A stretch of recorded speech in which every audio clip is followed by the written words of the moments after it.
Hello, guys. This is Kieth Dragonflame, and welcome back to another sync pair discussion video. Today, we're going to talk about the very first Master sync pair in Pokemon Masters who is getting a rerun this month. That's right, it's Leon. He's also packed with something new. But is he worth to pull for? Well, then, let's find out. This discussion will be split into two videos. Part 1 is where I focus on his kit and my build for said unit, and part 2 will be focusing on whether to scout for said sync pair or skip like most Pokemon Masters content creators do. Now, let's proceed to part 1. So, like I've said a while ago, Leon is finally getting his rerun this month, and the date of the said rerun banner is on February 17 or 18, depending on your time zone. Next, what is this something's new about Leon that I'm referring to, you ask? That is, Leon can now use Gigantamax. Did you know that Leon is the second Master Dynamax sync pair in the game with a unique sync move?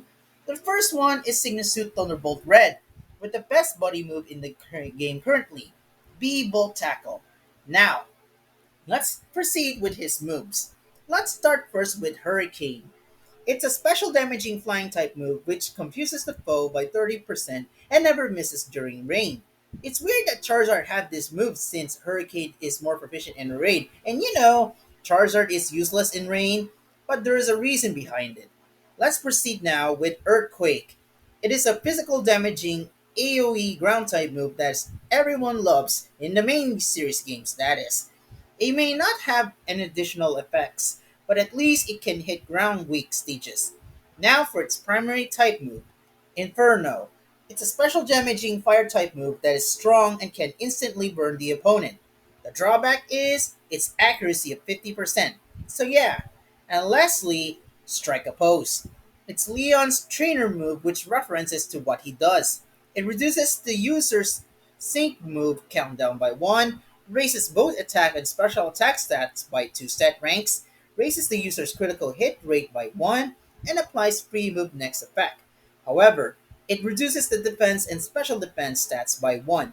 This trainer move is indeed a double-edged sword. And lastly, its sync move, Champion Time Fire Blast. It simply deals fire type damage to one opponent, but if you EX Leon and Charizard, it will hit all opponents instead. Now, let's proceed to its max moves when using Dynamax. Always remember, Dynamax in Pokemon Masters can only be used once, unlike in Sword and Shield, where you can use it within 1 to 3 turns. Here are Leon's and Charizard's max moves.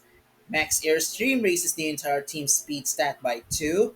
Max Quake raises the entire team's special defense stats by 2. And of course, its G-Max move, G-Max Wildfire. After using this G-Max move, it applies the fire type damage field, whereas it deals damage to opposing sync pairs, wherever they take action during their turn. In Sword and Shield, it applies damage to non-fire type Pokemon. Okay, time to discuss with his passive skills. Let's start first with his master passive skill, Galar Flag Bearer.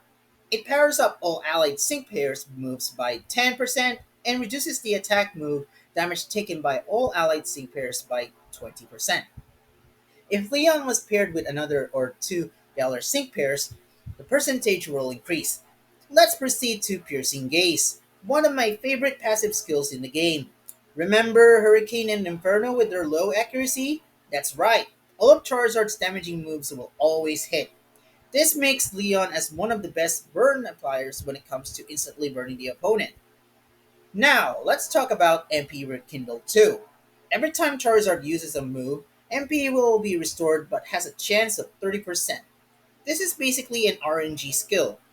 This would benefit Leon's trainer move. If I were to use Leon's trainer move, then use it again thanks to MP Rekindle 2, if the RNG is good, I would stop using Strike a Pose until the third usage, due to said trainer move's demerits, unless if the move gauge is empty and slow.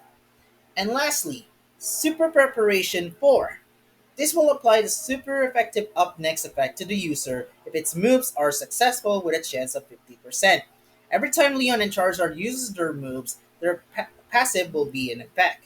Alright, now that we've discussed about his kit, let's proceed to his grid skills. For his 1 out of 5 grid skills, He has unfortunately only Move Gauge Refresh 3 for Hurricane and Burst In. Move Gauge Refresh is also one of my favorite skills in the game. They restore 1 move gauge every time you use a move. That's cool! In this case, for using Hurricane, it has a 40% chance to restore the move gauge by 1. Note, move gauge refresh 3. As for Burst In, it will apply the critical hit next effect to the user every time Leon and Charizard enter the battle.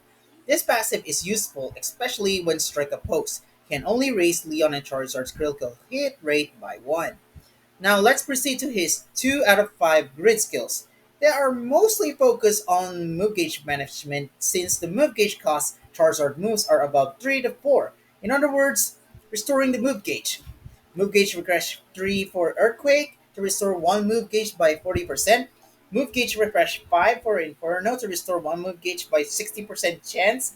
And Rejuvenate 6 which fully restores the move gauge after using a sync move. And now for Leon's 3 out of 5 grid skills. Let's start with Stat Reboot 9. This passive can only activate once per battle. It diverts stats debuffs back to normal once Leon and Charizard were in a pinch, especially when Leon and Charizard has defense and special defense debuffs after using Strike a Pose. Fast Track raises the user's speed by 1 after its Pokemon uses the move. In Fast Track 2 cases, it has a 30% chance to activate. Healthy Super Hit grants the super effective up next to the user when its HP is full while it enters the battle. Combine the skill effect with Burst In, then use either of the 3 damaging moves, but be warned though that, like I've said a while ago, Charizard's damaging moves costs 3 to 4 move gauges.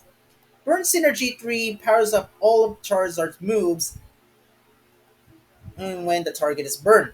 Thanks to Inferno, and if you have this skill in effect, it will hit slightly harder. Sync Burst 1 restores 1 MP after using a Sync move for the first time in each battle. In other words, this passive can only activate once. When you read the phrase, the first time it's used in each battle, you know it will only activate once. You might consider the skill if you don't like MP Kindle 2's RNG. Scorching Sync 5 powers up the Sync move when the target is burned. This would hit like a truck as long as your opponents are being roasted. And lastly, Sync Stat Reboot 3 diverts your lowered stats back to normal after using a Sync move. It is at least better than Stat Reboot 9, but do know that it has a 40% chance to activate it as long as you use Leon's Sync move, that is. Now, let's proceed to my Leon build, but 2 out of 5 because I can only get 1 copy and feed him candy.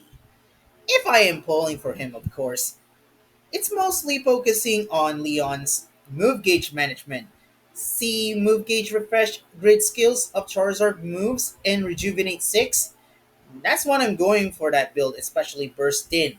It is not the most impressive build since he can only be good when reached 3 out of 5, but that's what I'm gonna stick for now since 3.5 anniversary units are incoming. Speaking of 3.5 anniversary units, stay tuned for part 2, whereas I'm going to discuss on either scouting for or skipping Leon. If you enjoyed this video, make sure to leave a like and subscribe to my channel. Alright, this is Kieth Dragonflame, and I'll be seeing you guys next time. With that being said, hasta la vista!